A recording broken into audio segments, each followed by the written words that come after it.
நானும் கதைக்கு பாடல் எழுதுவோடு தான் ஓடி வந்தேன். ஆனா இந்த சினிமா என்னை சதைக்கு பாடல்கள் எழுதி வைத்துக் கொண்டிருக்கிறது. அண்ணன் சொன்னாரு, தோத்து போன காதல் தான் பாக்கியசாலிகள் என்றாரு. என்னை பொறுத்த வரைக்கும் காதலுக்கு வெற்றியும் இல்லை, தோல்வியும் இல்லை. அது வாழ்ந்து கொண்டே இருக்கும், நினைவலைகளில் நீந்து கொண்டே இருக்கும், காற்றலை போல மிதந்து கொண்டே இருக்கும். அதை கொண்டாட தெரியாதவன் சபிக்கப்பட்டவன்.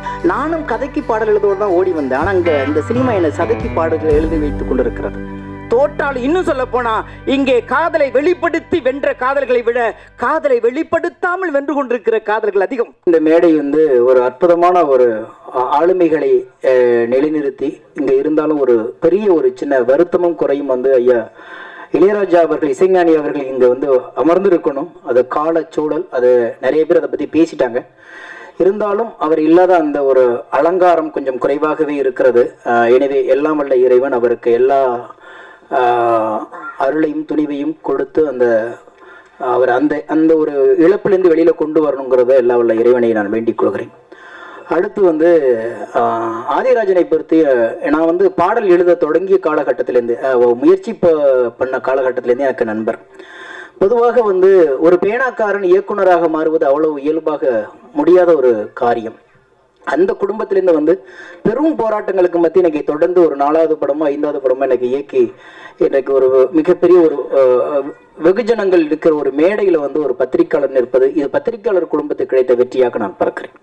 இன்றைக்கு அதே, ஏன்னா இன்னைக்கு நிறைய பேர் வெறும் பேனாவை வைத்துக்கொண்டு காகிதங்களோடு பேசி கொண்டிருந்த ஒரு காலகட்டம் போய் இன்னைக்கு விமர்சனம் பண்ணவும், இன்னும் கதை விவாதங்களில் கலந்து கொள்வதற்கும் அல்லது பாடல் எழுதுவதற்கும் இப்படி பல காலகட்டங்களில் பத்திரிகையாளர்களை தேடக்கூடிய ஒரு காலகட்டம் இருக்குன்னா அது பத்திரிகை துறையில் இருக்கிற வலுவான சிந்தனையாளர்களுக்கு கிடைத்த ஒரு வெற்றியாக நான் இருக்கிறேன். அந்த வகையில் அவருடைய தொடர்ந்து ஓடி வந்த அந்த போராட்டத்துக்கு கிடைத்த வெற்றியாகத்தான் நினைவெல்லாம் நீயடா அந்த படம் கிடைத்திருக்கு. அதுக்கு தயாரிப்பாளர் அவருக்கு தான் நமக்கு முதல்ல பாராட்டு கொடுக்கணும். ஏன்னா ஒரு இயக்குனரை நம்புவதை விட ஒரு பேனாக்காரனை நம்பி வந்திருக்கீங்க, அது பாராட்டக்கூடியது. ரெண்டாவது இந்த படத்துல நான் ஒரு 3 பாடல் எழுதியிருக்கிறேன். அண்ணன், நான் பொதுவாக மேடையில பேசும்போது எனக்கு முன்னாடி பேசுறவங்களுக்கு யாருக்கும் பதில் சொல்ல மாட்டேன். ஆனா இந்த மேல சொல்லணும்னு ஆசைப்படுறேன். நிறைய நேரம் எடுத்துக்க மாட்டேன், பயந்துடாதீங்க. ஏன்னா எல்லாமே காலம் தொடர்ந்துகிட்டு இருக்கு. ஏன்னா பொதுவாக நான் எனக்கு சில நேரத்தில் ஆதங்கமா நான் சொல்லுவேன். நான் இது வரைக்கும் ஒரு 3000 பாட்டு எழுதியிருக்கேன். ஒரு 30 பாட்டு தான் கமர்ஷியல் பாட்டு. ஏன்னா 3000 பாட்டுல குறைந்தபட்சம் ஒரு 500 பாட்டாவது மிகச்சிறந்த பாடல்கள் இருக்கும் நான் நம்புறேன்.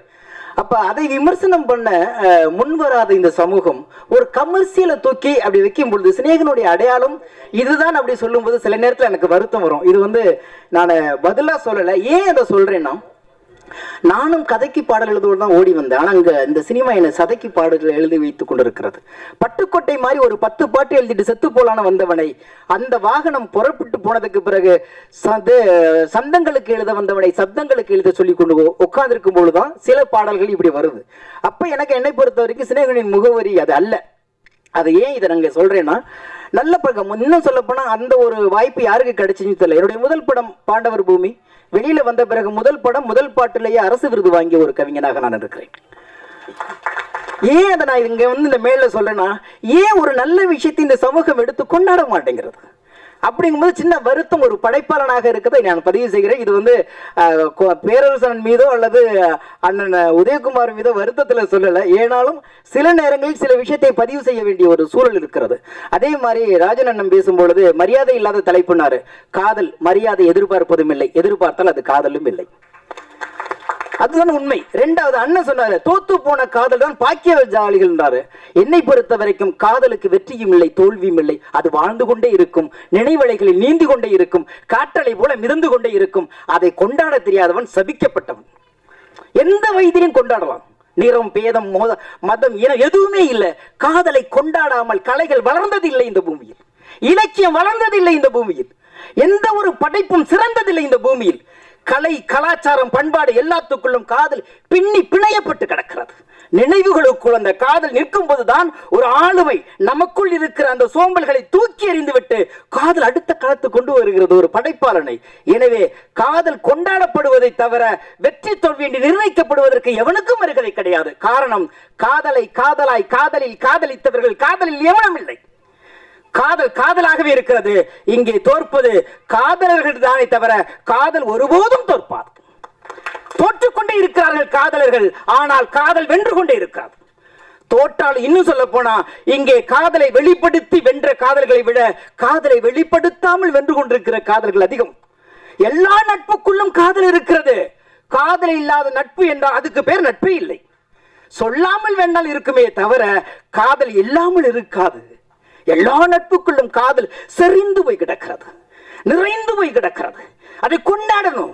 என்னத்தை இதுல கொண்டாட போறோம்? எல்லாம் மீதமாக போன பிறகும் அந்த நினைவுகள் தான் அழகான நினைவுகள். அவனோ அவளோ அதுவோ எதுவோ எதுவாக இருந்தாலும் ஆண் மேலும் பெண் மேலும் வருவது காதல் அல்ல.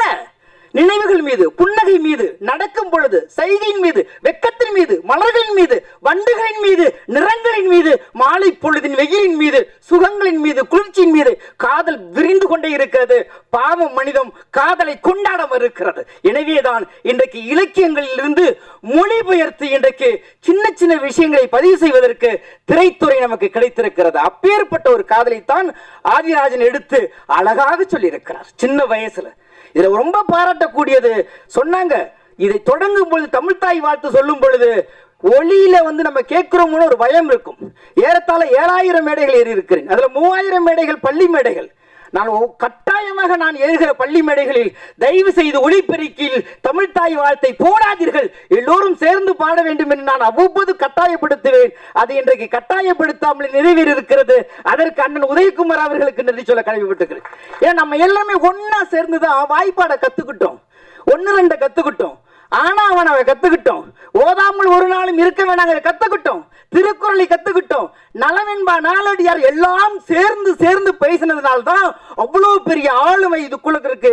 எனவே தமிழ்த்தாய் இந்த மேடையில் எல்லோரும் வாய்விட்டு பாடியதற்காக வாழ்த்து சொல்வதோடு ஒரு அழகான காதலை நினைவெல்லாம் நீயடா படம் பதிவு செய்திருக்கிறது. காதலை கொண்டாடுபவர்கள் இந்த காதலை கொண்டாடுகிற தலைமுறைகளுக்கு எடுத்துச் செல்லுங்கள். நன்றி, வணக்கம்.